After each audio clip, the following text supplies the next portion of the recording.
You said Brian's home, the van's home, Gabby's nowhere to be found. Gabby loved that van. Oh yeah, she wouldn't have given that van up. Your heart sinks. It's an undescribable feeling in your body, and you don't sleep, you don't eat. From that moment on, it's nonstop. The interview you'll only see here, all four of Gabby's parents together speaking out. I said, I'm gonna bring our daughter home no matter what. I'm not leaving there until I have her. Hello, good morning.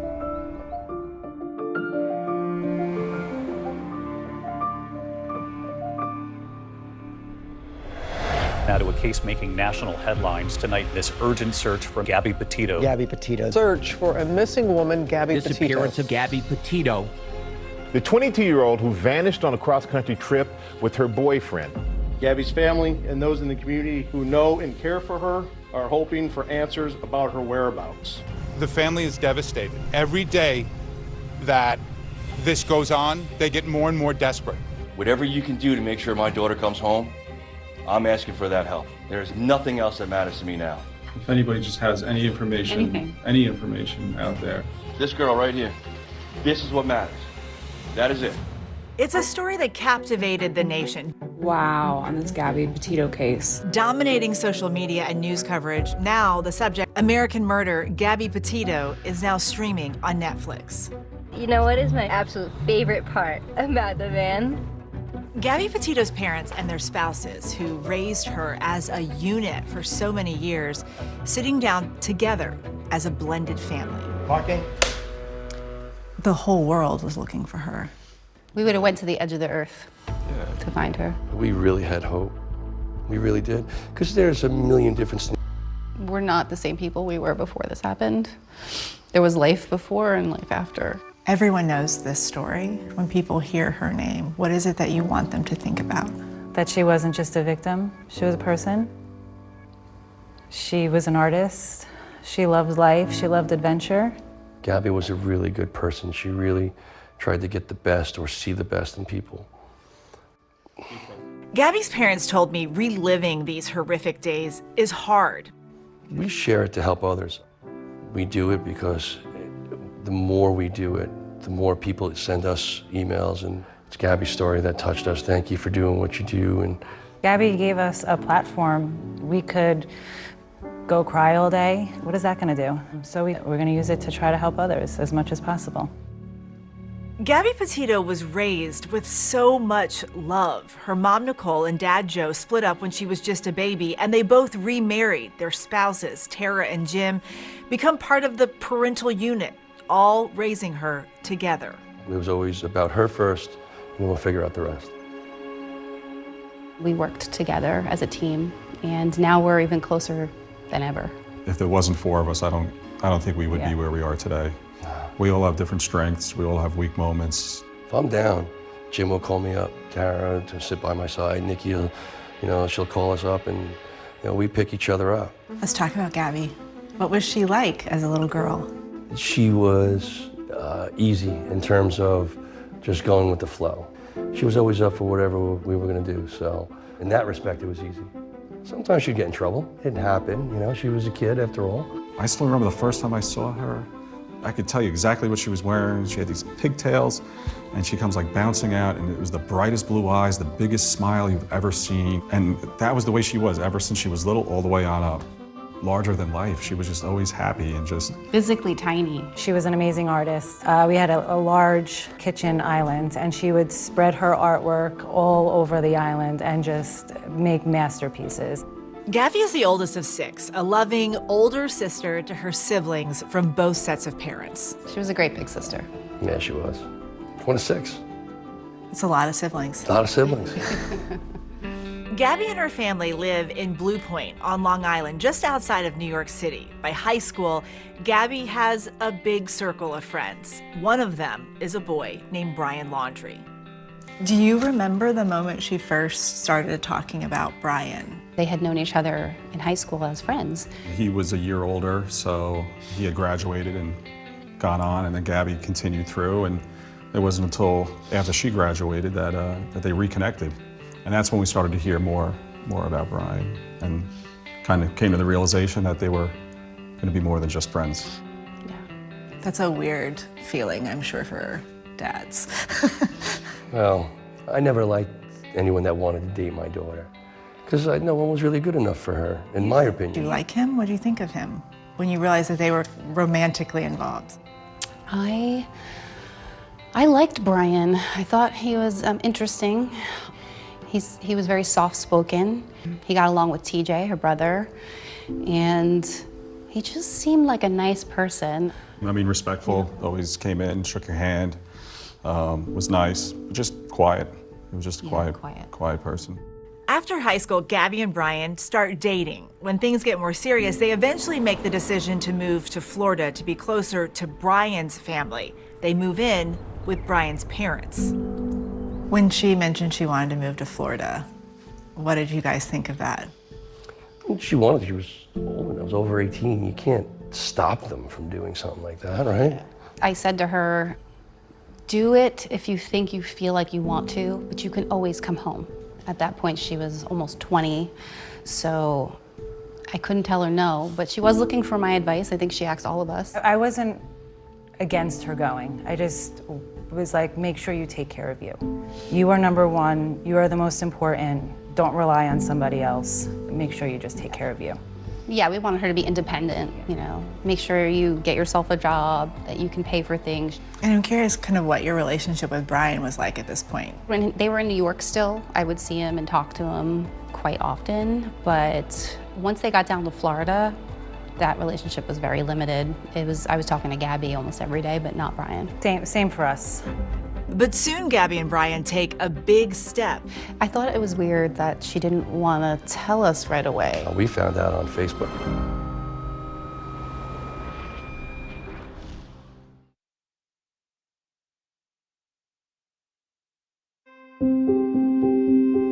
She loved Halloween. It's one of her favorites. Remember that Halloween she painted her face? yes, She painted her own makeup. We're lucky we have a lot of memories. We're lucky we have so many pictures of her. I'm so happy that she took as many as she did, because that's what we have. That's what we have now. This is the Outer Banks, I think. I took that in the Outer Banks. Isn't that the best picture? She was a ham for the camera, that's for sure. Oh, she never took a bad picture.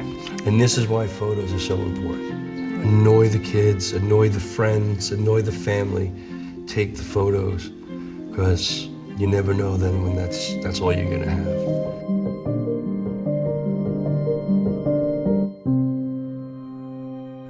Gabby and Brian are now living in Northport, Florida with Brian's parents. Did she say anything about that relationship? There were a few incidents. Never anything with Brian. It was always like, she always felt weird around the parents. I thought about that a lot. I was like, I wonder what's going on with the parents. Like, what's the relationship like? But she would always assure me that it was fine.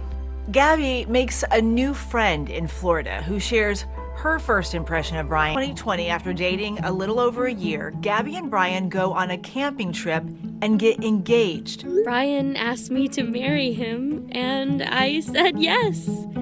You make life feel unreal, and every day is such a dream with you. Her parents say they found out when someone congratulated the couple on Facebook. I'm an old school person.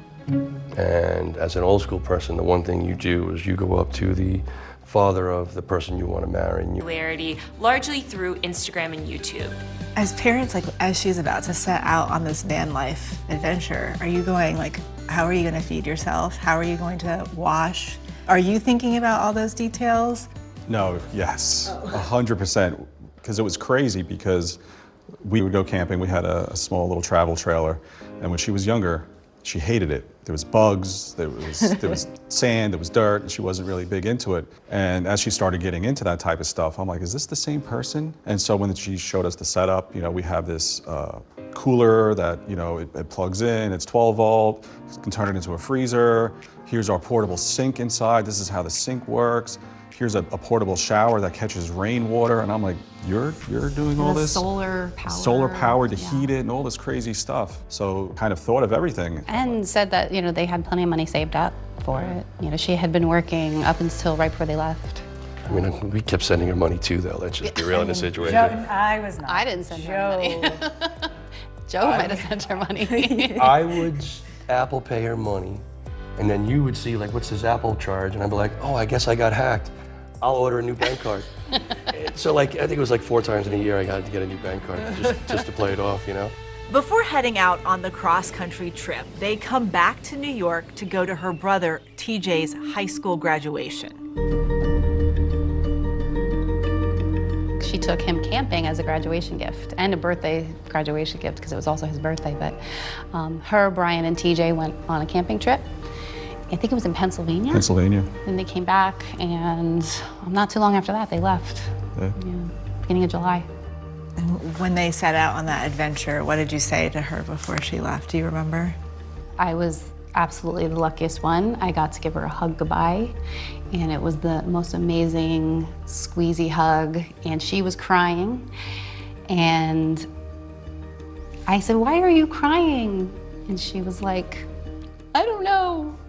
And I just was like, maybe she's just so excited. And then I looked at Brian and I said, "You better take good care of her, keep her safe." And he was like, "I will."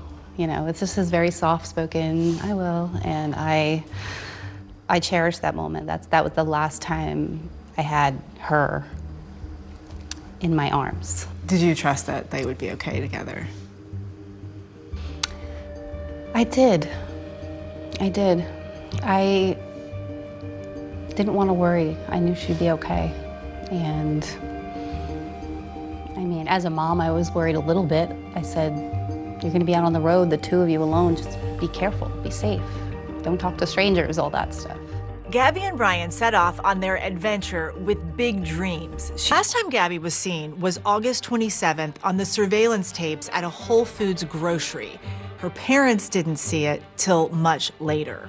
I was watching the body language in that video, and it just didn't look right. He slams the door to the van, they walk in, she's got her arms crossed. And just her body movements and not being close together, stuff like that. You can see the differences. It screams confrontation. Looking back, Gabby's posts that last week of August seem a little off. Later, internet sleuths combed through every post, offering opinions and coming up with theories about what happened. I do believe that going forward, these massive cases will find more ground on social media. They want to solve these cases. Gabby, in the photo, has perfect hair after being on a trip for 2 months in a van. And she's holding a pumpkin and writes, "Happy Halloween," which is odd because it was posted on August 25th. So in Gabby's latest Instagram post, her roots are not there, especially in comparison to some of them before that. Were these posts put online by Gabby? They seem like they aren't new photos. Their last locations. Gabby's parents begged for information from her boyfriend. Police have said that deafening silence from Gabby's boyfriend, Brian Laundrie, is hindering their investigation and search efforts. We would have went to the edge of the earth to find her. You just go into like a hyper mode, and all we were thinking about was getting the word out to try to find her and doing what we had to do to try to assist in that. And we had no idea that it was going to take the entire world by storm. And our focus was just on her at that point. Did you feel that at the time? Did you know that it was everywhere? It was hard not to, because we would do interviews and they would tell us. The police get a search warrant for Gabby's van. They don't find any evidence of a crime, but the FBI says something is missing. The mattress is gone. The Laundrie family lawyer gives only a statement that they hope the search for Gabby is successful and that Brian will remain silent on advice of counsel. Joe gives a press conference. What I need from everybody here is help. The goal is still not met, and that goal is to bring Gabby home safe. This is what matters. That is it. Anything else comes second to this. Tonight, her boyfriend is now a person of interest, but he's not talking. The new pleas for him to share what he knows. It seems like a stalemate, but suddenly everything changes. When we got that alert that Brian Laundrie was missing, my stomach dropped. I remember looking at my phone and not being able to believe what I was reading. Now the Laundrie parents are searching too. Brian Laundrie has disappeared. Said we found remains consistent of your daughter. We won't know until we do a forensic autopsy, but you have to call your family. And there was another girl missing around the same time who fit her description. And I remember I was crying. And I said, you have to be sure, like I have to be sure if I'm making this phone call, remains consistent. What does that mean? It could mean it's not her. I said, you have to give me something more than that. And they did. They showed me pictures. And I confirmed it was our daughter. I don't know how we did that. I got... Just hearing it, it's like you can't... That was the worst phone call I said, of my life. I'm 2,000 miles away. I don't have my family with me. I can't hold her. I can't hold my other children. I said, I'm going to bring our daughter home no matter what. I'm not leaving there until I have her. And yeah, I lost a big part of myself, part of us, our family that day. We're not the same people we were before this happened. There was life before and life after. We're lucky we have a lot of memories. We're lucky we have so many pictures of her. I'm so happy that she took as many as she did, because that's what we have. That's what we have now.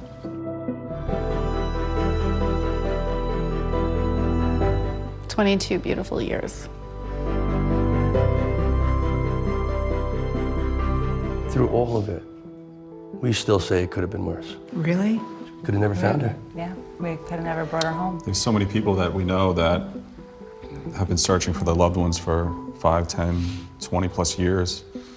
And they always have that thought in the back of their mind that maybe they're still alive. Once Gabby has been identified by Jim, there's an autopsy performed, and Gabby's death is ruled a homicide.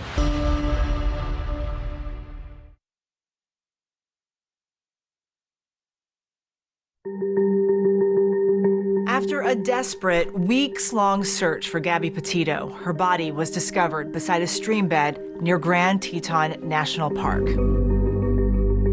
The cause of death, manual strangulation. Where is Gabby?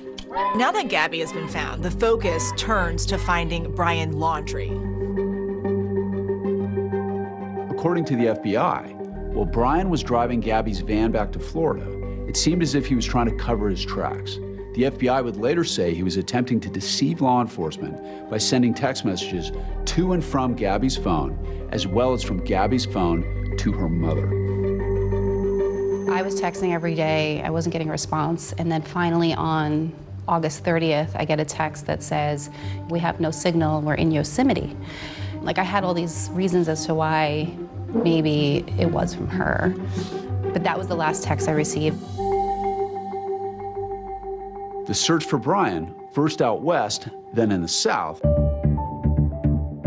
is now focused on an area in Florida not far from where his parents lived. A few weeks into the search, Brian's parents join the effort. They go into an area in the park that they had told police to search, but it had been underwater at the time. Shortly after, authorities find his remains. Earlier today, investigators found what appears to be human remains, along with personal items. Nothing he said in those stories were true. He was a coward to the day that he died. When you look back at all the stuff that happened, were there any red flags that this was coming? Yes, there were, but we didn't notice him at the time. Could you sense if he was controlling her? So Gabby didn't come up to us and say, he's doing this. It's things that we would notice, again, after the fact. We can see that that pattern was part of that progression that she was in. Since her death, Gabby's parents have uncovered communications between her and Brian that show the darker side of their relationship, shared as part of the new Netflix series.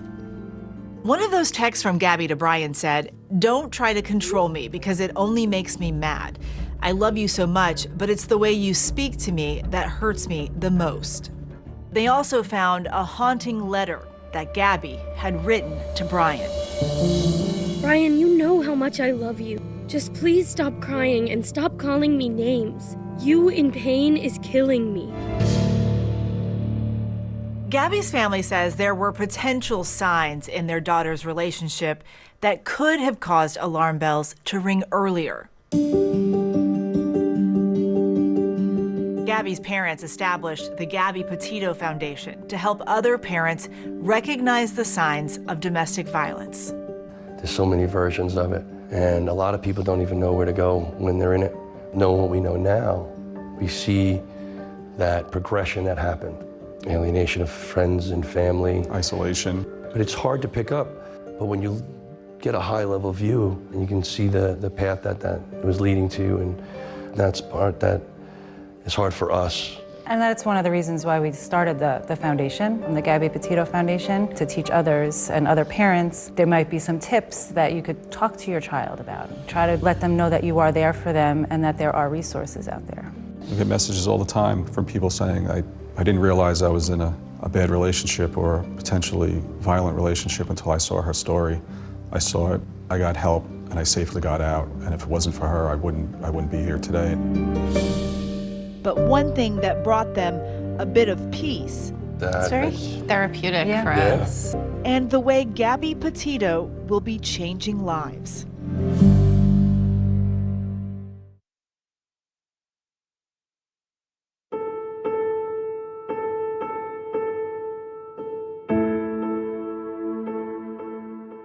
How did you guys end up with the van? Once everything was done, the FBI asked us what we wanted to do with it, and we contemplated a few things. Information. In a deposition, Chris Laundrie says that a frantic Brian called them from the road, said he needed a lawyer, but never said Gabby was dead, only that she was gone. Roberta Laundrie said she thought maybe Brian and Gabby had gotten in a fight. 2 years later, announcements by both families. The parents of Gabby Petito have settled a civil lawsuit against the parents of Petito's former fiancé, Brian Laundrie. Both sides say they've reached an agreement to avoid a civil trial. The terms are confidential. As for the Moab police, Gabby's parents file a $50 million wrongful death lawsuit against the department alleging negligence. In filings, attorneys responded that while Petito's murder is tragic, only speculation supports the assertion that Moab could have changed history. Gabby's parents remain committed to seeking justice for their daughter. The one thing we need more than anything else is don't make it just another cautionary tale. Use her, her situation and her story as a lesson of what can and should not happen. We've been a part of 4 law changes since this all happened. SB 1224. 2 in Florida, 1 in Utah, and 1 nationally. And it's her voice doing it, not us. They take the call because of Gabby. Because of her name. She did it, not us.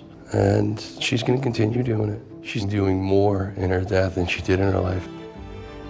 The goal is to mandate that in domestic violence situations, police make a risk assessment and better collaborate with victim advocates. I really think when it came to her and Brian, she saw the best in him. She looked at the good. That's who she was.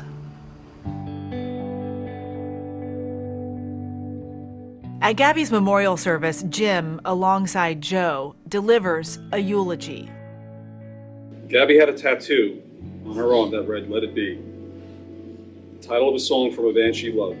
There's a verse from that song that speaks to me.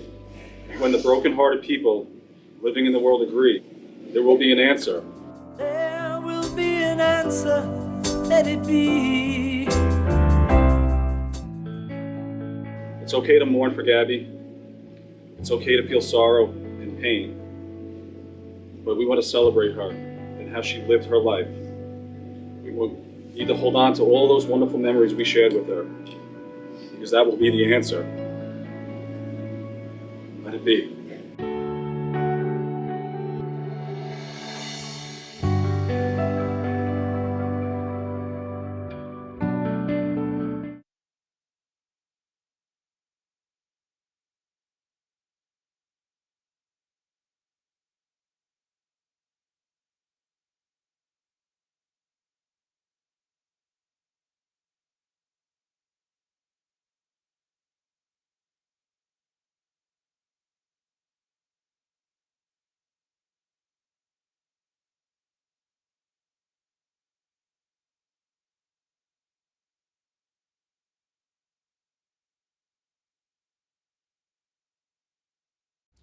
Tonight, a money-making Ponzi scheme leads to murder from the last person you'd ever imagine. Indeed, David. I just came back from reporting on this story. So many people left heartbroken and mystified. An all-new 2020 begins right now. Tonight, the trial so many have been talking about, with details you haven't heard until now.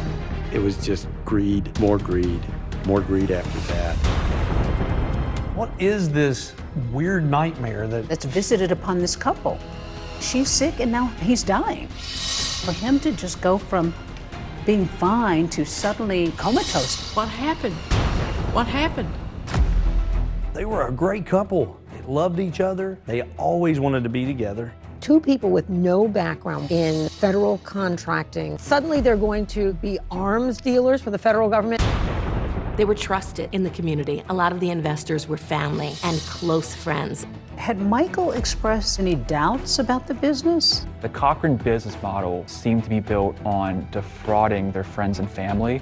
The investigators look at you and say, there were never any contracts, there were never any bids, it doesn't exist. When people found out, they want answers. I mean, it was all anyone could talk about. Your friend, 38 years old, is gone.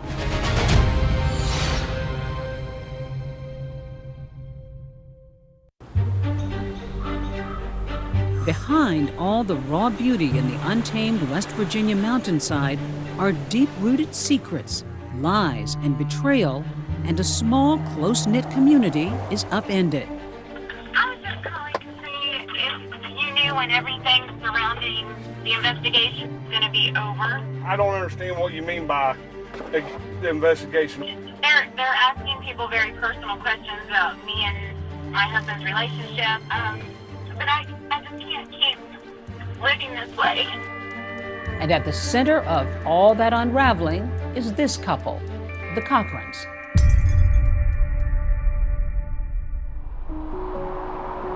It was on a Tuesday night on December the 23rd, 1980, 10:36 p.m.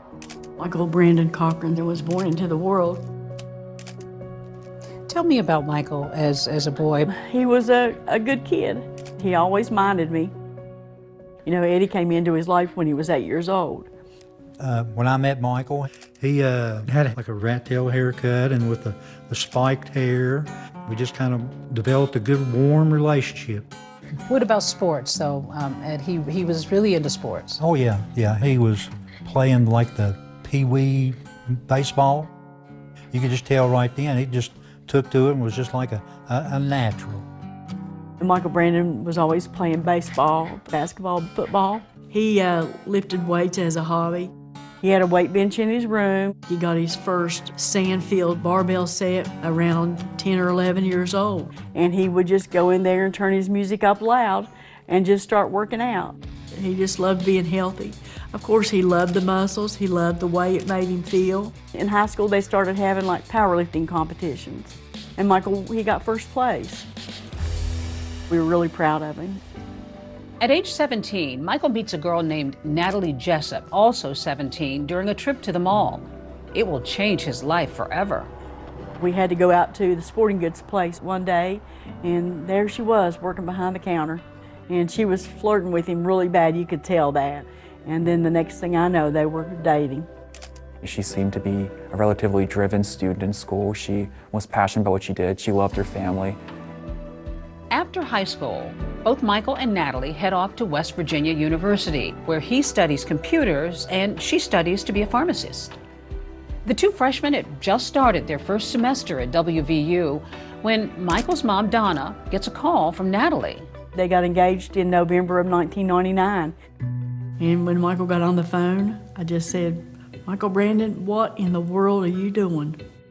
Were you happy for him to be marrying Natalie? I wanted them to wait. He had just graduated high school like maybe 5 months before. And I wanted him to just, focus on his schooling. And then 6 months later, they were married. The couple are the picture of happiness in their wedding photo. After graduation, they later have 2 children. And after 6 years of marriage, they settled in Daniels, West Virginia, here in this colonial home. It's a beautiful home on almost 4 acres of flat land. Michael renovated that house. He just completely gutted it and remodeled it from top to bottom. As the years went on, did they have a happy marriage? As far as I know, they had a happy marriage. Yeah, they're starting their life now, been starting their family. They've got good jobs. Natalie was working as a pharmacist, and Michael was in IT. Yes, information technology. Yeah, it was like running cable wire, coaxial cable, and things like that. Life in West Virginia can kind of be summed up as like, here people really focus on work, family, and their faith.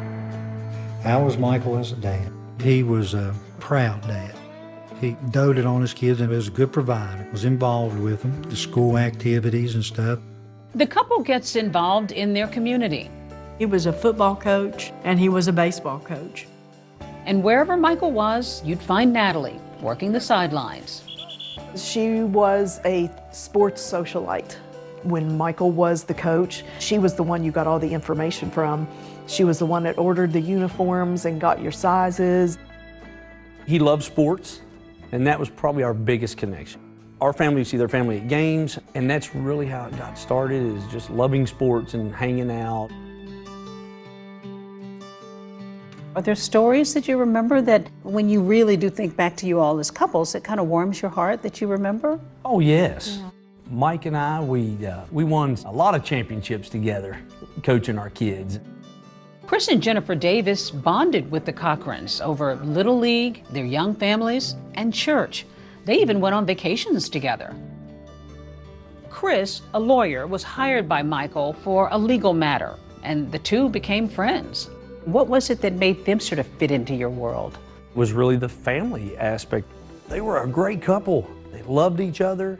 They always wanted to be together. We gravitate toward friends who are always together and love their spouses, because we're always together. So you were really close?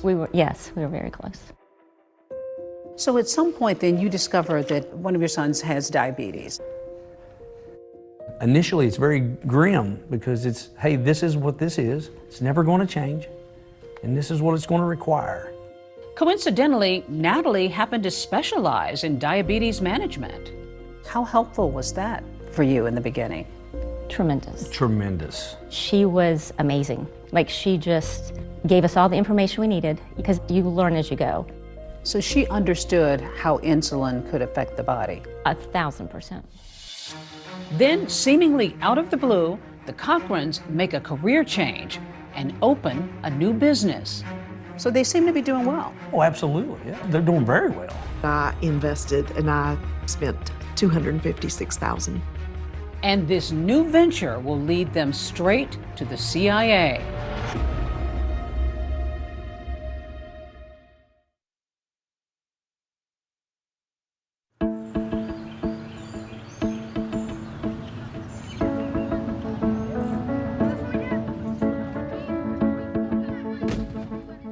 Everybody is very involved with their kids around here, into sports, and that's where parents usually hang out, at school sporting events.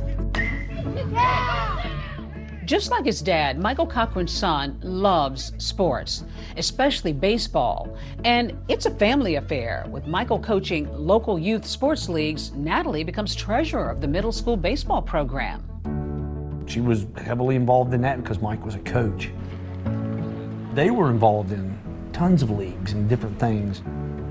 So you were all involved as friends in the sports world with your children? Yes, that's correct.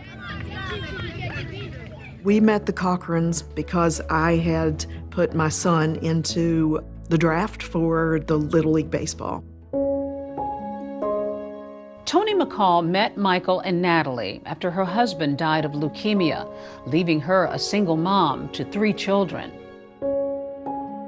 Michael very much took on a father figure role, especially for Cash.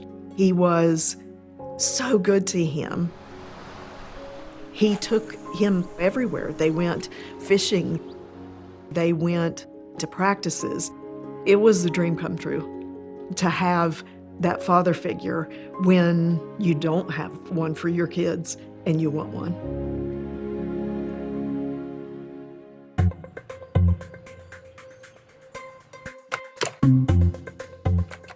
The Cochrans are a busy couple, both on and off the field. They open a business that is supposed to provide supplies to the federal government. It's called Tactical Solutions Group, or TSG, and they soon begin looking for big investors to help them pay the upfront money that is sometimes needed for government contracts.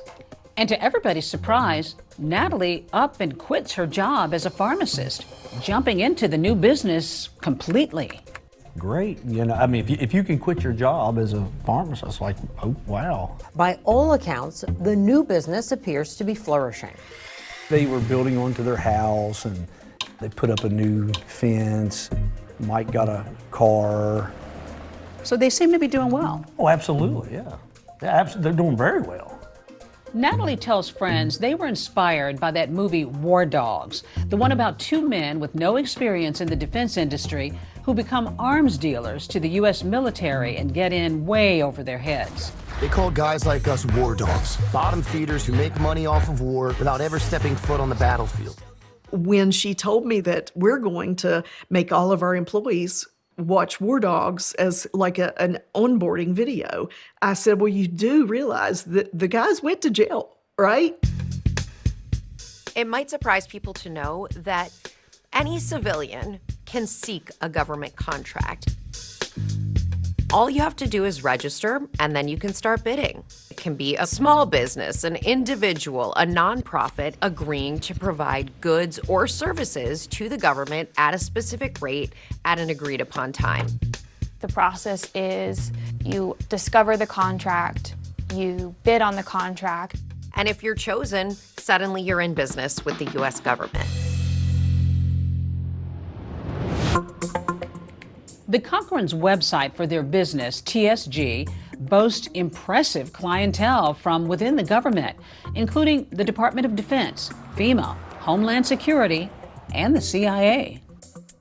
Tactical Solutions Group was supposed to be a whole goods seller, so they could sell healthcare equipment, masks, firearms, and various things like that.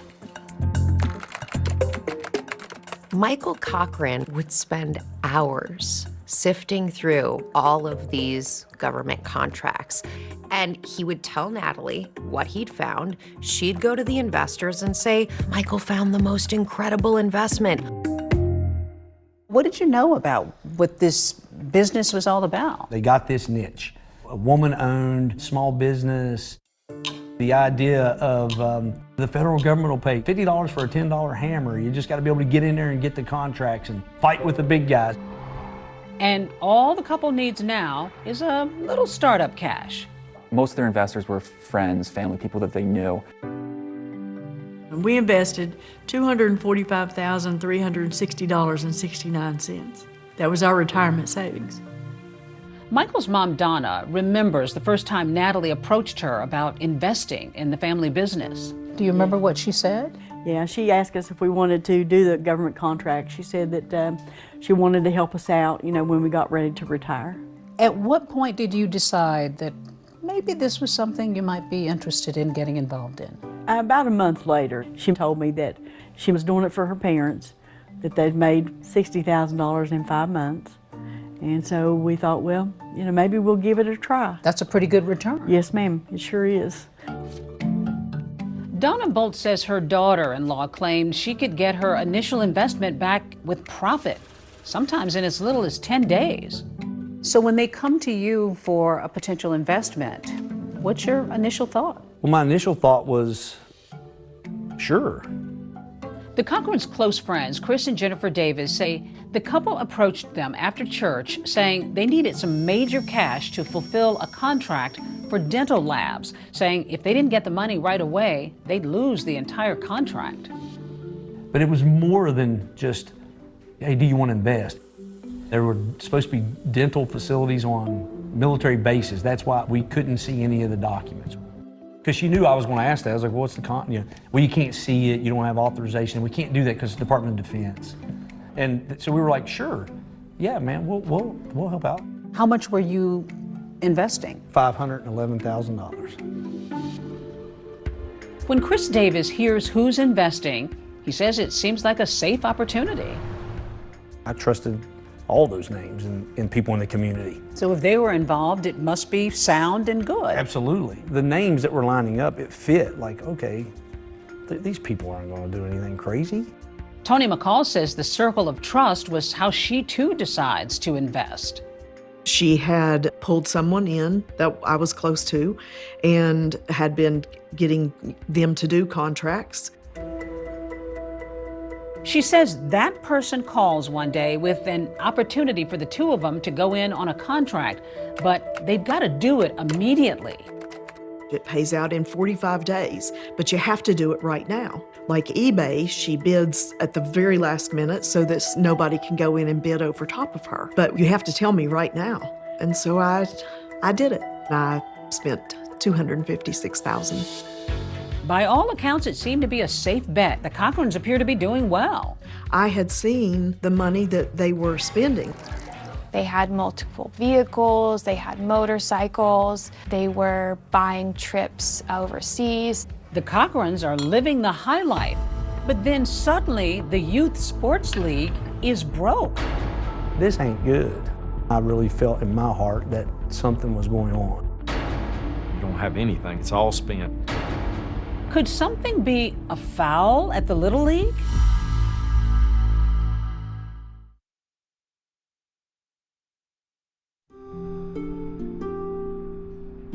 In the small community of Beckley, West Virginia, after just a year, Natalie and Michael Cochran's business is doing very well. And family and friends noticed the couple seemed to be too. It appeared that Natalie and Michael were quite wealthy, and they were living like they were. They had multiple vehicles, they had motorcycles, they were buying trips overseas to Paris, they went to Hawaii. You know, we just thought it was wonderful. We just thought they were doing so good that we were so proud of them. I mean, they had 3 homes, a pickup truck, motorcycles, a nice antique car. Him and Natalie drove up in a 1965 Shelby Cobra. It was a kit car. It was just something that they bought, and we were just very happy. We even took a ride in it.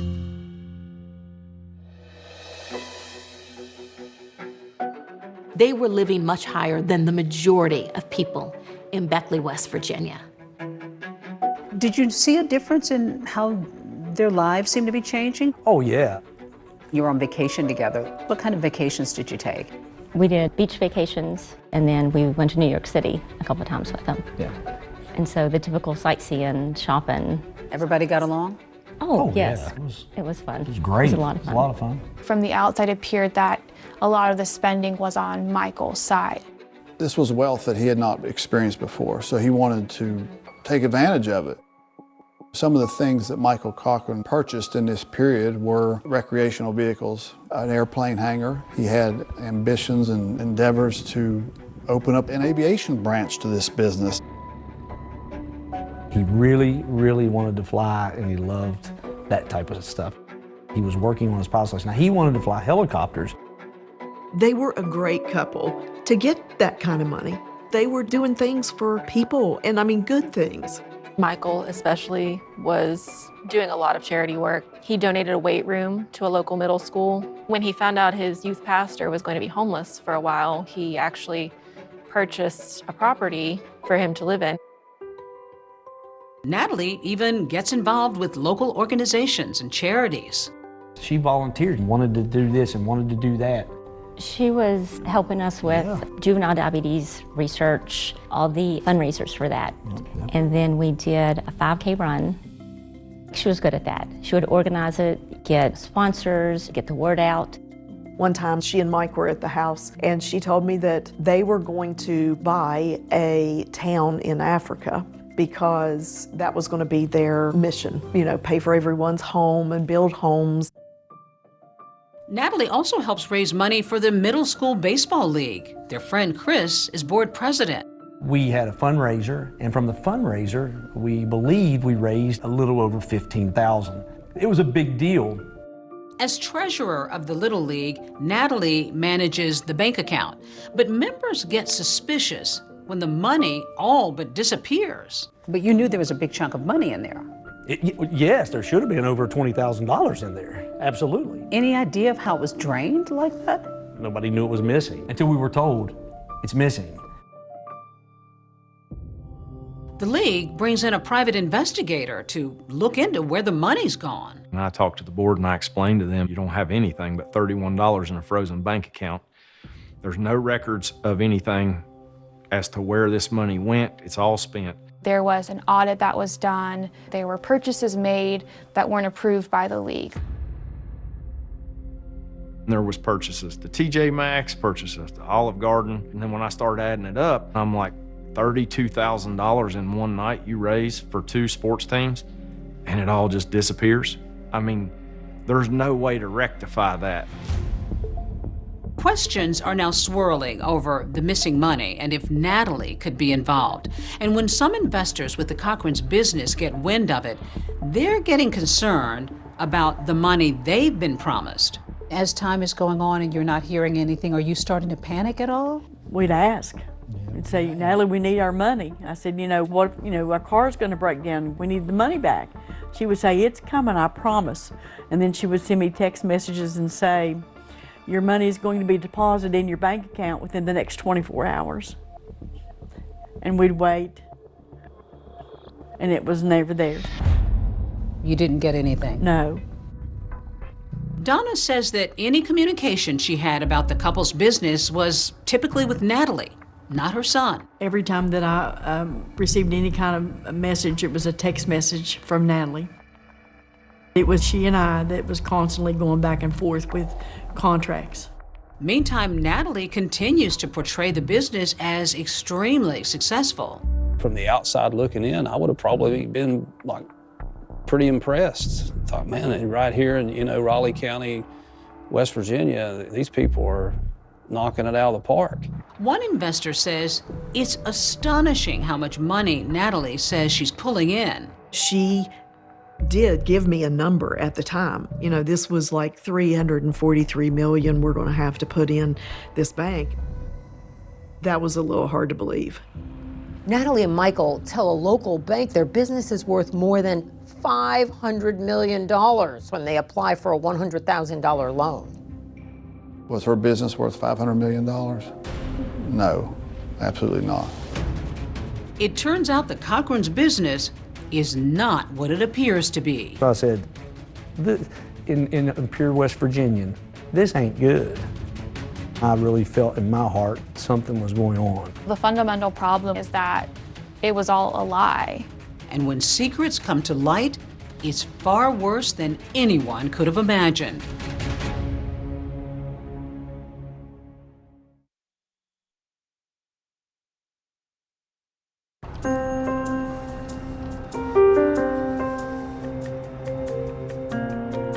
There is nothing wrong with doing well and having a successful business. Well, the Cochrans and their business, Tactical Solutions Group, put themselves out to be legitimate government contractors who were bidding on legitimate government contracts. She always made all of them look like they were good investments. The problem is there never was any legitimate income flowing from government contracts. All the money and cash flow is coming from investors. There were no contracts. There were never any contracts.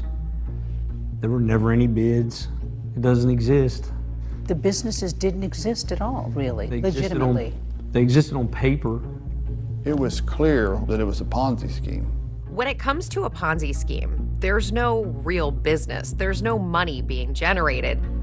Early investors get paid by new investor money, like shifting poker chips from one pile to another.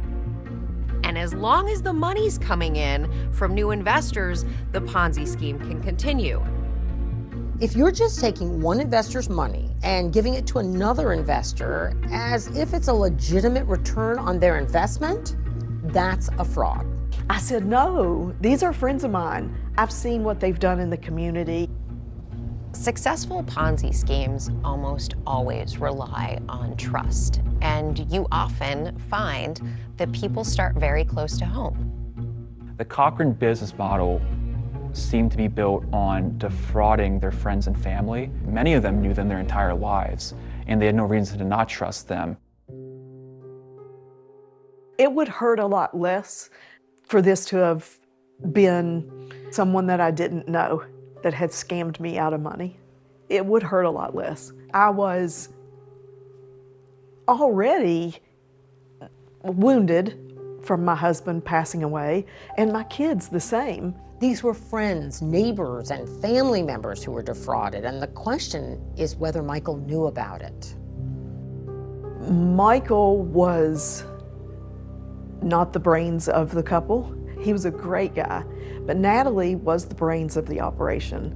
And Michael would look for contracts on the government website, and then he would give them to Natalie, and she would make the bid. Had Michael expressed any concerns, any doubts about the business to you? Not about the business.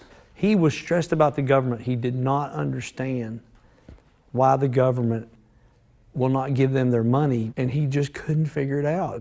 How can they do this? But of course, the federal government didn't owe the Cochrans any money because they'd never conducted any business with them. Michael Cochran was asking her questions very similar to the questions being asked by the investors who were trying to get their money back. She was giving the same excuses to Michael that she was giving to the investors. Natalie would tell me, and we're being audited. There's a government shutdown. There was always some excuse with her. The lives and paychecks of some 800,000 federal workers hanging in the balance. Around Christmas time in 2018, there was a government shutdown, and it lasted until January 25th of the following year. Day 32 of the government shutdown, now beginning its second month. We have never seen this. Natalie used this whole government shutdown to her advantage. Her investors were coming and saying, we want our money. We'd like to pull it out. And she would say, well, I can't. The government is shut down. There's no way to get access to your money. They're not paying anybody. She had a never-ending list of reasons that they were not seeing their returns. When she could no longer blame the federal government for the delays, she turned to, I guess, more of the emotional side of, saying that she had cancer. We're feeling bad for her. She even told us that she had cancer, that she wasn't going to do anything about it, that she was going to let God take care of it. And if he took her on, then that would be fine. And I just got so distraught and emotional, and I kept telling her she needed to fight, not to give up. She said she was in stage 3. Her and Mike were talking about not going through chemo and radiation and just living what life she has left. Was that devastating? Oh, completely. Yeah. We were all pretty devastated, to the point we all get the paperwork to go get our bone marrow tested to see if there was any way we could help her. Remember, Toni McCall had lost her husband to leukemia. She was skeptical about Natalie's claim of having cancer. I believe that Natalie used the leukemia to stall on having any payments. I knew she didn't have stage 3 leukemia because it's not in stages, it's in types. Everything pointed to the fact that she did not have it. She had told us that she was losing her hair from the chemo she was taking, and she flips her hair over and she has a perfect dime-sized circle where she has shaved a spot in her hair. And if you lose your hair from chemo, you don't see 5 o'clock shadow. What woman would shave a spot on their head to say, look, I'm losing my hair? And so I absolutely knew at that point that she would do anything to cover up and to lie. Then early one morning, Michael and Natalie are set to take a private plane to Virginia for a scheduled bank meeting, but they never make that flight. I just kept asking her, what happened? What happened?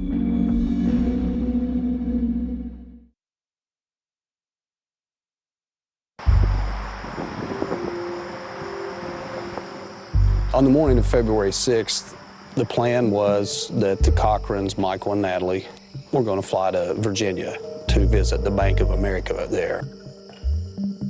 She had text messages going with me and Jennifer. So the morning of February 6th, they were going to go take a flight. She said she was too sick to fly. She had the flu and the norovirus, and it hit her so hard because of her cancer. She had gone to the doctor, and they put her on such a high dose of steroids that her blood sugar was elevated. She had asked to borrow a vial of insulin. So she needed a bottle of your son's insulin? Yes, and I told her that Chris was getting ready to leave the house, that he could drop it off for her. Chris drops the insulin around 10:30 that morning. Jennifer and Chris receive a photo about 2 hours later, around 12:30, of Michael laying unconscious in the Cochran's kitchen floor.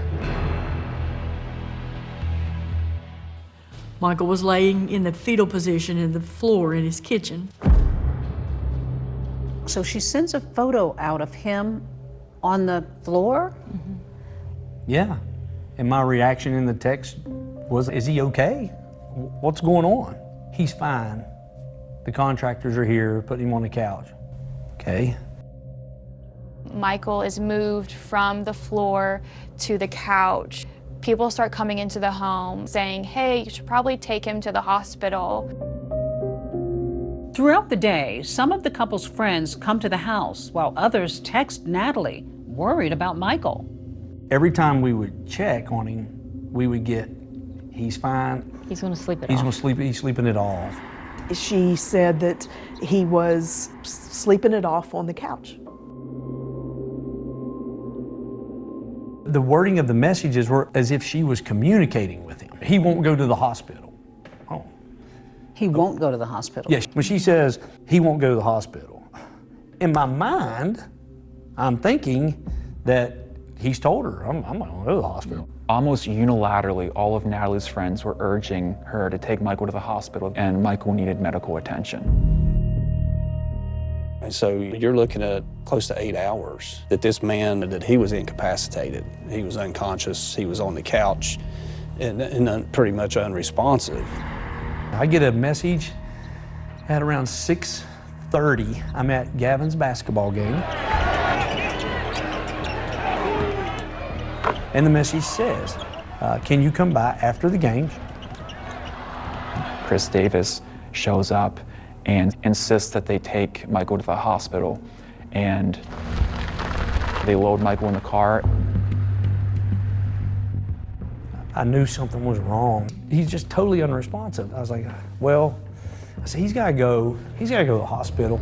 He's been unconscious for 7-8 hours, like we're getting him to the hospital.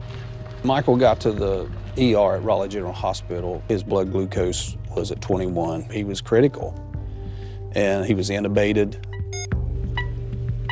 A blood glucose level of 21 would be extremely low, dangerously low, and basically result likely in some sort of massive cognitive dysfunction, coma, seizure, or even death.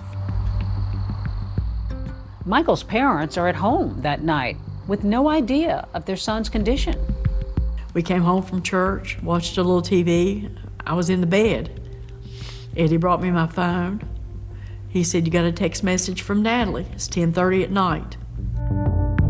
Concerned by such a late night text, Michael's mom, Donna, checks Natalie's message.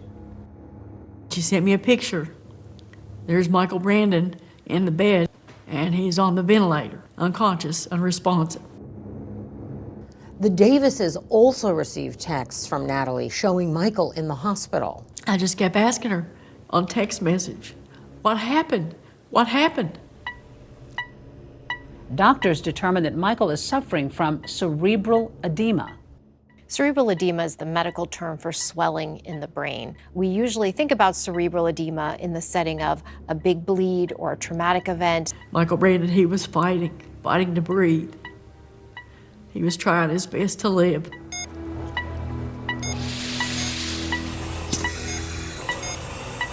Michael spends at least 4.5 days in a hospital in Charleston. She makes this decision, she's going to take him off the ventilator and everything. What are you thinking at that point, Jennifer? I think there's total shock. I just remember thinking, this isn't happening. This can't be real. Yeah, like, this was so tragic. What is this weird nightmare that just, my goodness. That's visited upon this couple. Yeah. She's sick and now he's dying. Like, Those poor kids. My goodness, those poor, like, this is awful. It was awful. For 5 days, he received medical treatment. He was in a coma, never regained consciousness, and passed away on February the 11th at the hospice house in Beckley. Your friend, 38 years old, within days, is gone. It was awful. It was tragic. It's just sad, you know. We went to the funeral. It just all seems surreal. Everything's just kind of like you're like in this fog, you know. Just unimaginable. After Mike had passed, Natalie called me one day and said that I've created this scholarship in his memory. Natalie starts a scholarship called the Coach Michael Cochran Legacy Scholarship. It appeared that Natalie was selecting people who were family members. There were also people that Michael coached. Tony McCall's son is one of those high school students that Natalie had offered a 4-year college scholarship to. These scholarships, they're the kind that kids dream of. Natalie, newly widowed, continues running her businesses. But then 4 months after her husband's death, she suddenly decides to sell nearly half of Tactical Solutions Group for $4 million. She had negotiated to sell that business with a buyer, offering to buy a 49% interest of her business. So this buyer had wired her $50,000 as an earnest deposit on his buy-in to this business. But before the deal can go through, police show up at the Cochran home with a search warrant. She said, oh, they came here and they took everything. When they raided her house that day in June, that was huge. I mean, it was all anyone could talk about. When police search the Cochran home, they find something unexpected that could explain Michael's sudden death. A man, 38 years old, what a fitness guru he was, to suddenly die in the midst of financial crimes occurring. I mean, that's pretty suspicious. So they decide to exhume Michael Cochran's body. Does the big con turn into an even bigger crime?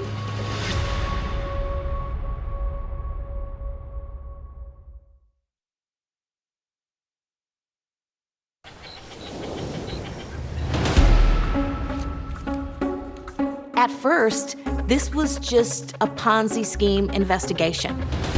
Tonight, all eyes on the headline-making court case that just wrapped. The interest in this case was huge. Police are investigating the death of Michael Cochran. To suddenly die in the midst of allegations of financial crimes was pretty suspicious. So you think he was duped as well? 100% I believe that. The defense counsel made it clear they were living this lavish lifestyle. So how couldn't he have known that this was a Ponzi scheme? Natalie weaved such a web of lies, keeping us all drinking the Kool-Aid. They open the fridge, they find the vial of insulin. That was huge. Did anybody take insulin in the house? No. I said, insulin, what are you doing with the insulin in the refrigerator? Prosecutors called that the murder weapon. What keeps Gavin alive, she used to take life. Just in shock. I was still in shock. The defense can say, maybe he died of something else. I know that he took steroids and he took many other supplements. He was a ticking bomb. Your daughter-in-law is being accused of killing your son. I mean, how do you kill somebody that you're supposed to love?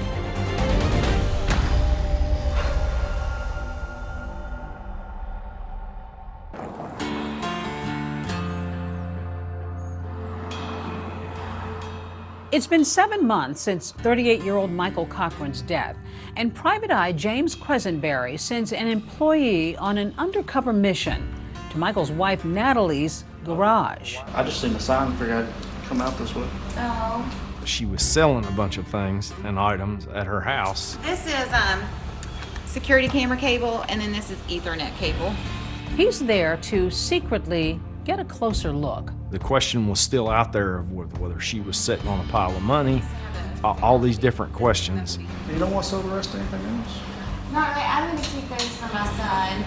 My husband passed away, so my dad helped me go through it, and we kept things that my son might use when he grows up. So. Okay. Had there been something there that shouldn't have been there, would have turned it over to law enforcement. She's all smiles and looking at him and trying to be polite, and as soon as he turns his back, she changes her look, like her whole demeanor changes.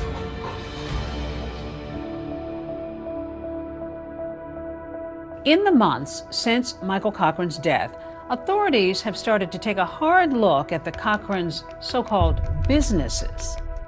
I received a phone call from a trooper who had spoke with a local business person who had purchased some firearms from the Cochrans, and he had a problem with getting his firearms delivered or the money returned, and he was looking for help in resolving that matter. He had been solicited to be an investor in contracts. He never did it because the information he was receiving from Natalie Cochran on these investment solicitations didn't make sense to him. I was like, yes, we definitely need to take a look at this. So that disgruntled customer then connected investigators with someone who said he had invested with Natalie Cochran. The problem that he was encountering was he kept getting excuse after excuse after excuse with getting his money returned. Bob was going through the records as they were coming in, and so, there's a ton of information there to go through. And Bob's looking at it, we're sitting there one day, and he goes, I'll be damned. He said, it's a damn Ponzi scheme. As they dig in, they take notice of the investigation into that Little League account. Remember, board members had been suspicious of Natalie after money had gone missing. The Shady Spring Little League bank account is one of the many accounts she used to facilitate her Ponzi scheme. Natalie would deposit from their company and then sift it back out in various different ways. Natalie called the alleged financial crimes bogus, and ultimately authorities decided not to charge her with anything related to the Little League. The league never recouped any money. It was all just lost. It's late into the summer, and those generous Michael Cochran legacy scholarships, which Natalie had promised students, are now supposed to be paid out. There were 8 people in total. They are full-ride scholarships for up to 8 years. Tony McCall's son was given one of those college scholarships. There was no money. It was a fake scholarship. Natalie weaved such a web of lies. They were bizarre like that. It was still keeping us all in the flock. Natalie Cochran has insisted the scholarships would have been paid if her assets hadn't eventually been frozen by the government. But investigators had a different view. When she created these, we saw that as an attempt to dispel rumors. Rumors were circulating that her business was being looked at, that she didn't have this wealth and this money. We had pretty clearly identified at least, and I may be under at least 10 known victims of the Ponzi scheme. The most obvious red flag at the time was that nobody was getting any money back. We had more than enough evidence and documentation to proceed with indictment. So she's arrested? Yes. What did you think of that? We were glad. When she was arrested, she was wearing the Tailgate Socialite t-shirt. That was the true Natalie right there. Natalie Cochran faces 26 charges related to the fraud. She pleads not guilty, but her investors are deeply distraught over the hundreds of thousands of dollars in lost money. I spent $256,000. $511,000. Almost $250,000 over the course of 2.5 years. We loved her and we believed her. Everything she told us, we believed everything she said to us. Chris Davis says he too was taken in by his trust in Natalie and by the impressive paperwork she supplied. It looks legitimate. I mean, there are a lot of companies and there are a lot of entities here. Why would she do this? I don't know if it was the greed or the position or status. Reaching a deal with prosecutors, Natalie pled guilty to 2 counts, an unlawful monetary transaction and wire fraud. And then she went off to prison for 11 years for fraud. She did. May 1st of 2021 is when she finally went into the prison at Hazleton. The court also ordered her to pay back $2.5 million to the investors she fleeced. But with little income coming in, it will likely be a very long process. Did you feel that was fair, that was right? The judge said, if I could give you more, I would. He acknowledged the fact that the lawyers had reached this plea agreement and had capped what he could have done to her. So no, at that moment, I didn't believe it was fair. And just as I told the judge, there's 2.5 million reasons why it wasn't fair. But this isn't over yet. A search warrant in the fraud case had led investigators into the Cochran home and brought an unexpected surprise. They open the fridge, they find the vial of insulin. It's suspicious that it shouldn't be there. Nobody in the family is diabetic. Does that insulin have anything to do with Michael Cochran's death? We'll hear from his wife Natalie for the first time as investigators hit her with some tough questions. We'll be having a conversation with Natalie Cochran. This investigation is just getting started.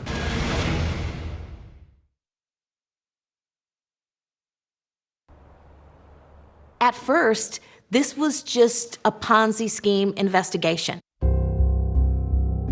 But as authorities investigate the fraud case, they also began questioning Michael Cochran's unexpected death.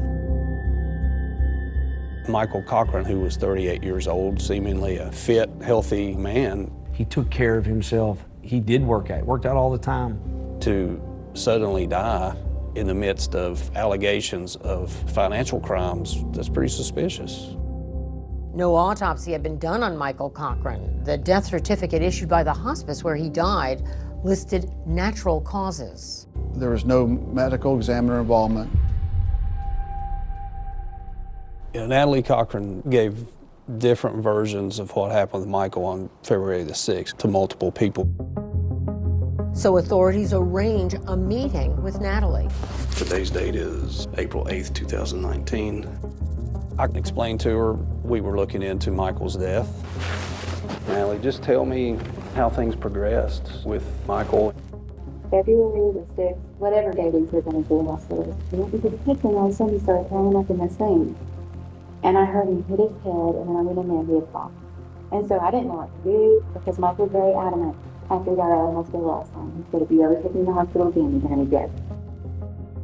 It turns out Michael had been hospitalized for several days back in November for potential exposure to black mold. Natalie says she thought one of his training supplements could have been making him sick.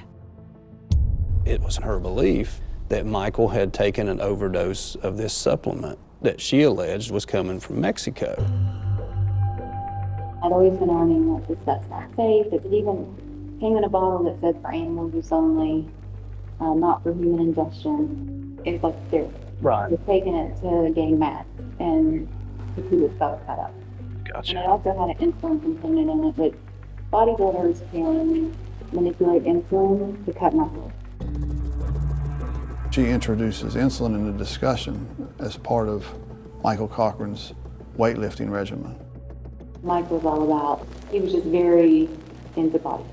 Is there any chance that he would have purposely taken too much of that?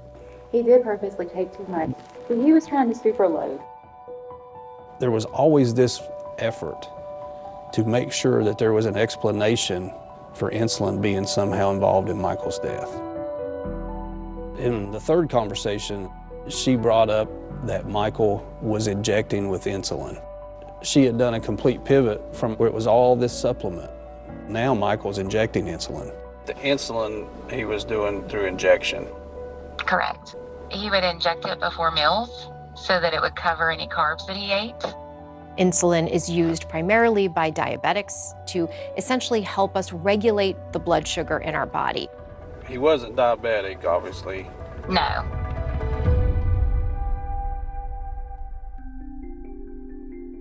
And remember, the fraud investigation is still ongoing. In June of 2019, federal and state authorities conduct a search of the Cochran house. Natalie is there. She was in the garage. The search warrant was done based off the financial crime information investigation only. We anticipated finding additional evidence regarding this Ponzi scheme. But they found something else they didn't expect. Sometimes things happen in investigations that you call it fate. I started rummaging through the refrigerator, and there's this bottle of insulin sitting right there. It shouldn't be there. Nobody in the family is diabetic. That was huge. Where did it come from? Whose is it? Natalie's got the same answer for authorities and for Michael's mother. She said, oh, they came here and they took everything. And she said they even took the insulin out of the refrigerator. Now, what did you make of that? Did anybody take insulin in the house? No. I said, insulin, what are you doing with the insulin in the refrigerator? I keep that here, she said, for Gavin when he came over, if he needed a shock, because he's a diabetic. You believed it? We did. Remember, Gavin is Chris and Jennifer Davis's son. They tell authorities they never stored his insulin at the Cochran house. But then they recall the bag they left for Natalie the morning Michael collapsed. The investigator said, did she ever borrow insulin from you? And that's when Jennifer was like, yeah, she needed it. She had cancer and she got sick. And that's when they were like, you know when? And I felt like at that moment, we both were like, oh my goodness. Because now we know that she's a thief and a fraud. When we started seeing the text messages with Jennifer Davis about insulin, it was very revealing. If you believe the previous things that Natalie has said, she should have already had insulin readily available in the home. So it made no sense to go through all this effort. I think it's clear that she poisoned him with insulin. Authorities develop a theory of how Natalie may have used insulin to kill Michael. When he's finally taken to the emergency room, he presented with a blood sugar level of 21, and he's not diabetic. You get low blood sugar by receiving too much insulin. Natalie had access to insulin. She had the means to inject it. She knew exactly what insulin would do. Investigators believe there's enough circumstantial evidence to tie Natalie to Michael's death. 39-year-old Natalie Cochran is now accused of the February 2019 murder of her husband, Michael. Natalie Cochran pleads not guilty. Was that hard for you to accept that your daughter-in-law is being accused of killing your son? Yeah, it was really hard to believe because, I mean, how do you kill somebody that you're supposed to love and they're your children's father? But why would Natalie want to kill her husband? The investigators thought the text messages looked suspicious. Michael didn't know about the Ponzi scheme, but he was learning. Michael was about to discover he didn't have millions, perhaps $1 billion of legitimately earned income inbound from the federal government, and that was a problem for Natalie. Here is exactly the motive of why she felt like she had to kill Michael.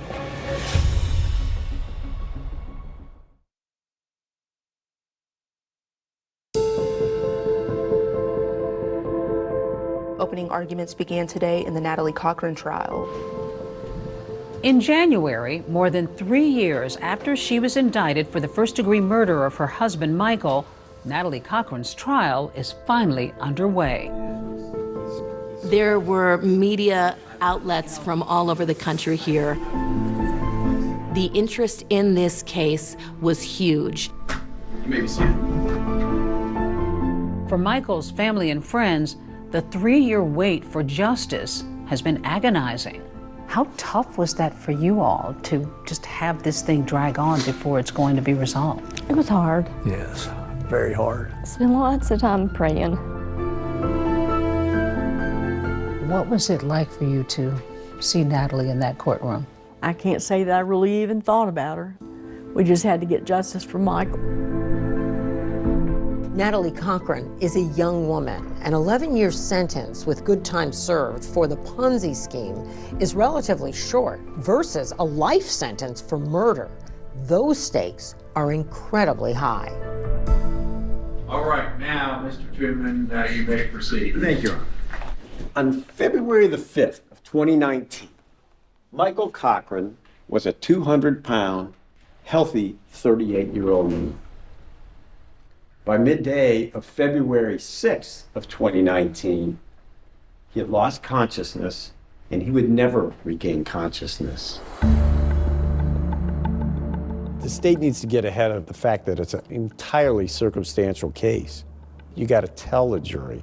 You're not going to get the stuff you get on TV. There's no DNA, there's no fingerprints. This is it. But that's enough to convict. This is a complex case, ladies and gentlemen of the jury, but it's built by the state of West Virginia on conjectures and innuendos, and glaringly lacking in motive and the evidence necessary to prove that my client killed her husband. Natalie understood that we cannot present a defense that would somehow skirt the issue of the Ponzi scheme or that would hide it from the jury. We admitted to the jury what was well known to everybody. The fact that she is perhaps a fraud and perhaps a cheat, and that you wouldn't perhaps want to invite her home for Sunday dinner, that you wouldn't like her, does not translate into being a murderer. We absolutely believe that the imminent failure of the Ponzi scheme was Natalie's motive to kill Michael. That was going to happen, and it was going to happen very, very quickly if she didn't act. What Michael Cochran didn't know is certainly one of the most important questions here. But to me, what's more important is what he was about to know. The consequences that would come when he found out that information. And at the heart of the case, a vial of insulin. Prosecutors called that the murder weapon. Yeah. Yeah. What keeps Gavin alive, she used to kill, she used to take life. On the morning of February 6th, Jennifer Davis remembers getting a text from Natalie asking to borrow that insulin. She testifies about that exchange. Can you just explain to me what's going on in this conversation? She said that her and Mike, they were both sick, and she had to start taking small insulin shots. Did you provide that insulin to her? I put the insulin in a bag and gave it to my husband, and he dropped it off on the porch on the way to work. Several hours later, Natalie sends Jennifer a picture of Michael unconscious on the kitchen floor. What did this picture mean to you when you received it? Just that it was just shocking that he was laying there. Natalie contacts 2 construction workers that had worked for the family, says, Michael's on the floor. I'm gonna need help picking him up from the floor and taking him into the living room. So after Chris Davis drops off the bag of insulin, Natalie sends out a text. She invites several friends over throughout the day to check on his condition and essentially make sure he's okay, but not take him to the hospital.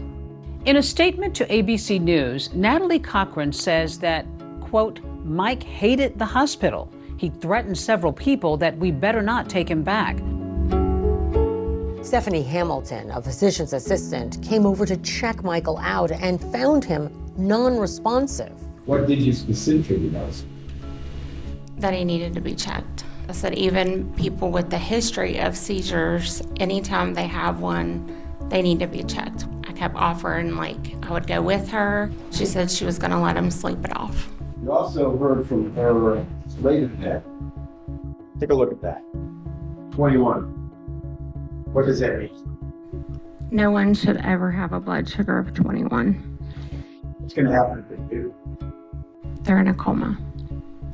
Probably near death. At some point, you go over. Yes, and I walk in the living room. He's laying on the couch like he's sleeping.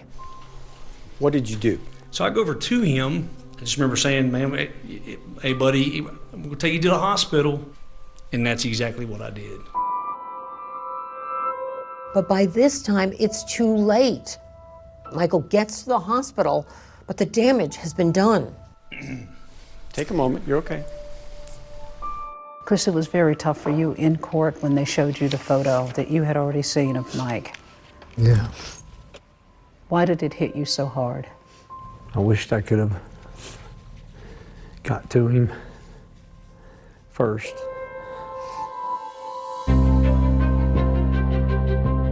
Over 2 days, prosecutors have meticulously laid out the timeline of the day Michael Cochran died.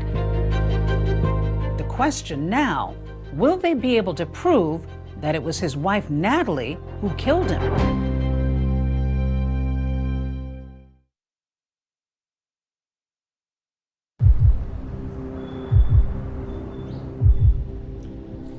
Mr. Truman, you may call your first witness.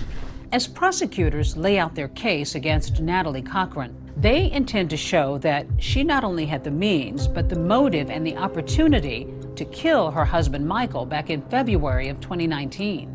Thank you, Your Honor. The state calls Robert Heinzman. Raise your right hand, please, sir.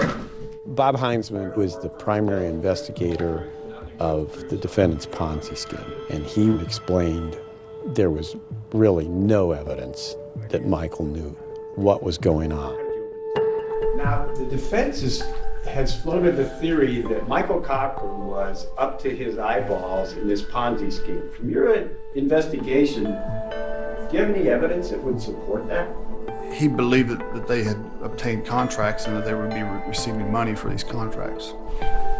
Do you have any evidence that he knew that this was a fraud being carried on? No. It was important to hammer home that Michael Cochran was at least cognizant of the scheme because it would destroy the state's theory of why it happened. Have you, in your thorough investigation of this case, talked to the children of Mr. and Mrs. Cochran? No. Would it surprise you if I told you that they observed their parents work on the federal contracts, and you're telling this jury that he had no knowledge of these contracts? I'm not telling the jury that. I've said that he knew about the contracts that he was led to believe were bid on by their business. The investigation had revealed that Michael was beginning to ask some really tough questions of Natalie about where the money was going. The day before, February 5th of 2019, it was arranged by the Cochrans to charter a flight from Beckley down to Lynchburg, Virginia to meet with the Bank of America banker. And of course, that was a meeting that Natalie could never allow to happen, because if it did happen, then Michael would know, and that would have been the end of her Ponzi scheme. Court Nexon was an employee of Bank of America. He testified via Zoom in this trial because he's not local. And that was to take place February 6th of 2019, correct? Correct. Looks like they said they were going to fly in, and so we were basically responding to their schedule and setting things up as best we could. Did that meeting take place? Never took place. Natalie was becoming desperate at this point. Prosecutors argue that if Michael was in the dark, Natalie's deception was about to come to light. Putting Jennifer Davis on the stand explains how Natalie got the insulin that she needed to kill Michael. Jennifer, at this point, you were offering to help out a friend in need. Is that fair to say? Yes. Did she accept your offer of help? Yes, she did. She asked if she could borrow a vial of insulin. According to Dr. Uribe, who was one of our forensic pathologists, the only way that Michael's blood sugar could have plummeted to 21 was if someone else had given him insulin. There was profound hypoglycemia. Hypoglycemia is low blood glucose, Once he was treated for the hypoglycemia, the blood sugar went up and then it went back down again. To me, that is a significant pattern. And why is that pattern significant to you? Because there are only a few things that can do that. One of the big things is insulin administration. But the defense poses an important question. Could Michael have injected himself as part of a bodybuilding regimen? Dr. Uribe pushes back against that suggestion. To my knowledge, bodybuilders don't use insulin. During the murder investigation, Michael's remains were exhumed, and Dr. Uribe conducted an autopsy. And what did you determine were Michael Cochran's cause and manner of death? I came to the conclusion that the cause of death was exogenous insulin administration. Your Honor, the state calls Timothy Bledsoe to the stand. Tim was able to draw all of the parallels and connect all of the pieces. He was able to explain for the jury how and why the Ponzi scheme and the failure of the Ponzi scheme led to the murder of Michael Cochran. It was about telling that story, another piece to the puzzle. And I think overall, we were successful. And we previously heard Jennifer Davis testify that she had insulin sent to the defendant's home. Is that your understanding? Yes. Do you recall why the defendant needed the insulin that morning? I believe it was something related to cancer treatment. And throughout the entire course of your investigation, did you ever uncover any evidence that the defendant had cancer? No. Did you waver at all? Did you wonder maybe the prosecutors had this wrong, that it was just a horrible set of circumstances? Not once they talked to us. And then I started going back through, my text, and, Chris and I started talking, and then I was just in shock, disbelief. I was still in shock. It just doesn't seem real at all. But it was hard. Prosecutors have rested their case. Now it's the defense's turn to persuade the jury that Natalie Cochran is innocent. And to do that, they bring in their own star witnesses, Michael and Natalie's children. Do you swear or affirm to tell the truth, the whole truth, and nothing but the truth, so help you God? Yes, Your Honor.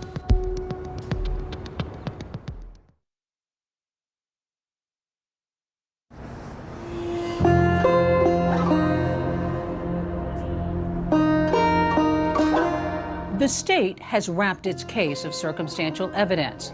Now it's the defense's turn. Good morning, ladies and gentlemen of the jury. Good morning. They believe there's not enough evidence to prove that Natalie Cochran killed her husband, Michael. The atmosphere in the courtroom was, what's the defense going to bring? You could sense some anxiety there of what the defense was going to say about Michael to try and explain away Natalie's actions. The defense has already told the jury that Michael Cochran was, quote, a ticking bomb because of his alleged medical problems and health history. Their game plan is to discredit the prosecution's case and Michael Cochran himself. There was no forensic evidence to tie her to a murder. Zero forensic evidence. They called two surprising witnesses to the stand, Natalie and Michael's children. Would you state your name for the record? Nicole Cochran. Okay. What type of medication was he taking? I know that he took steroids and he took many other supplements. Did he do it daily? Yes, every morning. Was he into supplements and vitamins and all of that stuff? Oh, absolutely. He took his supplements, his pre-workouts, and those things. He tried to take care of his body. He would lay all of his pills out on the counter, and there would be so many of them that they would just sit in a whole circle, and it looked like the size of a dinner plate. And then he would scoop them handfuls at a time into his mouth.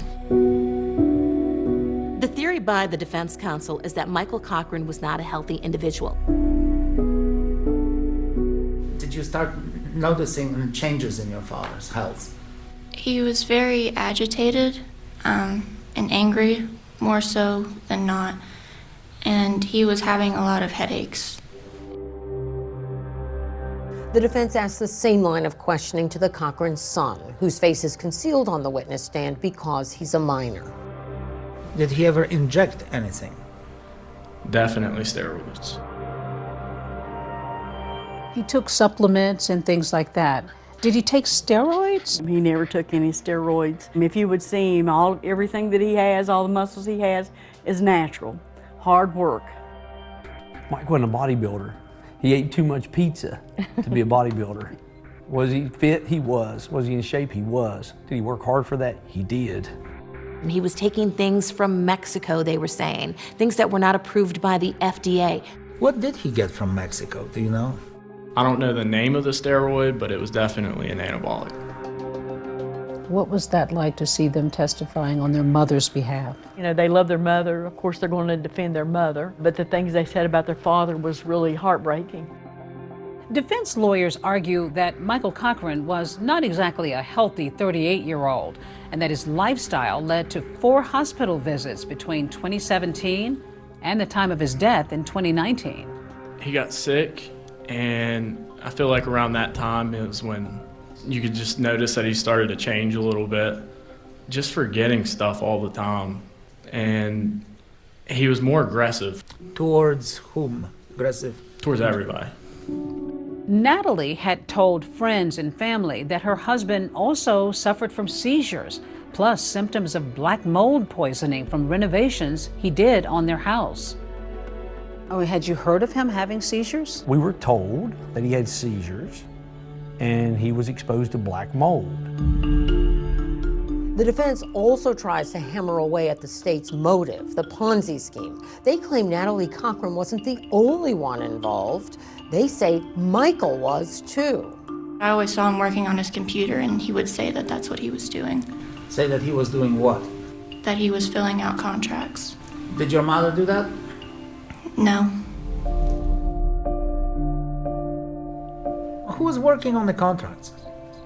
My dad. We had heard that Natalie Cochran was going to take the stand. She had informed the judge that she was going to testify in her own behalf. And at the last minute, she decided that she wasn't going to testify. The jury was extremely attentive, but the jury was never more invested in what was being said than in the closing arguments. All right, are you folks ready to deliver your closing remarks? Natalie was a diabetic counselor and a pharmacist. She knew that injecting insulin into a non-diabetic would cause harm. Is that the action of a planning cold-blooded killer? She would get that insulin ahead of time, not on the day of the murder, and involve 2 witnesses against her right there and then. She chose over and over, after repeated pleas from friends and loved ones, to leave Michael on the couch. It's a horrible tragedy, but a tragedy, not a murder. The state failed to answer a couple of questions, and that is, when did it happen? Where did it happen? How did it happen? There was no deductive reasoning where you would say, well, it was Professor Plum with the candlestick in the study. Well, it was actually the pharmacist in the kitchen, according to the prosecution's theory. She had a clear motive, and you saw that leading up to this date, Michael was about to find out what she was doing to people. Do we know what he was going to do with that information? We never will, because he won't have the chance to tell us. Ms. Cochran is committed crimes of fraud, but that doesn't make her a murderer. We're asking you to find her not guilty. 21 was such a crucial number because nobody's blood glucose should be at that level unless you've had an injection of insulin. A normal blood glucose level would be anywhere from 70 to around 130. 21. And that's the number we're going to rely on to convince you beyond a reasonable doubt that this defendant killed Michael Cochran. Find this defendant guilty of first-degree murder, because that's exactly what she did.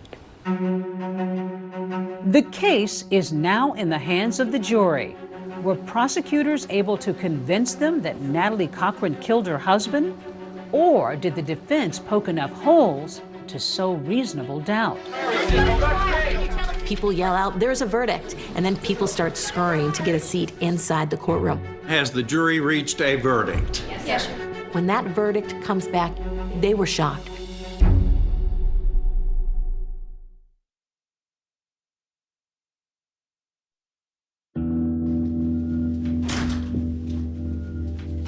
The verdict, handed down just weeks ago, came quickly. The jury deliberated for less than 2 hours. Would the defendant please rise? The jury verdict is as follows. The defendant is guilty of murder in the first degree.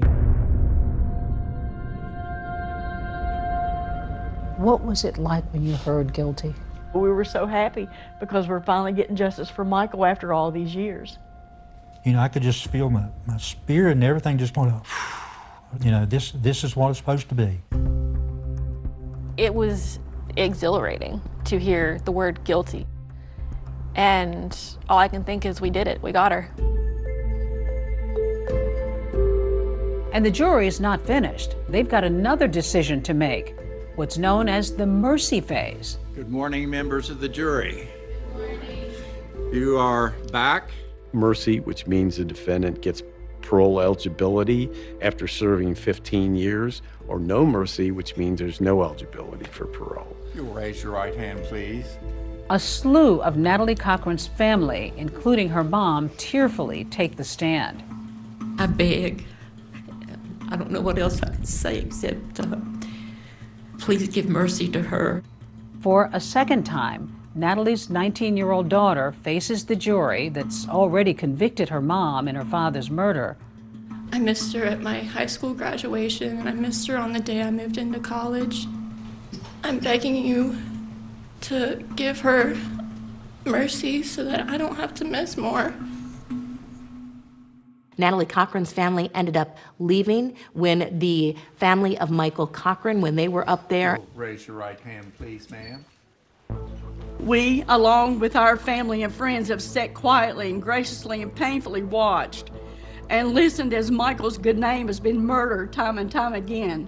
It was one of the most intense pieces of testimony in the entire trial. This spoiled, evil, narcissistic murderer had seldom, if ever, been denied this which she wanted. She will try to blame my precious son Michael for her evilness and deceit. Do you remember what you said that you felt the strongest about? When I said that please, please, don't give her any mercy, we ask that you please, please, no mercy. She never gave Michael any mercy. I think it was extremely riveting for the jury to see. We, the jury, unanimously do not recommend mercy. Natalie Cochran will spend the rest of her life in prison. But the pain lives on for Michael's friends, Jennifer and Chris, whose son's insulin may very well have been used to end their friend's life. I trusted her, and that's the exact same thing she used and borrowed from me, and that's hard, and that's something I'll have to live with. As far as I'm concerned, justice has been done. She's where she needs to be. You've lost your son, you've lost financially, you've lost a lot. Yes, we have, but we have each other and we're strong for each other. That's the only way we can get by, and because of God. What about your grandchildren? Do you hope to have a relationship at some point with them? Right now, I think it's best the way that it is. I don't see them coming around, and we have to accept it and just go on. Just days after the verdict, I visited with Michael's parents. His stepfather, Ed, took me to a special place they've created to honor their son's memory.